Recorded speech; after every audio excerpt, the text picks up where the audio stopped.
Meeysar Naachuraal Kilinik warra jaartii isaa bakka hirriibaatti gammachiisuu jaalatu hundaaf furmaata zalaalam qopheessinee jirra.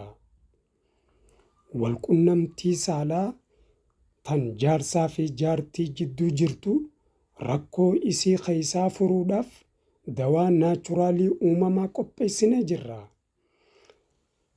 Qaama saala dhiiraa kan kaasu, kan dafeerraa bahu, kan tursiisuuf, kan hin kaaneef kan kaasuuf, kan simmeetumaa hin qabne simmeetii uumamaa dardarummaa tan rabbiin isaaf kennisan kan isaaf deebisu dawaa uumamaa qopheessinee jirra. Heloo jettee nu qunnamuu qofa bakka jirtutti bilisaan isiniif dhiyeessina.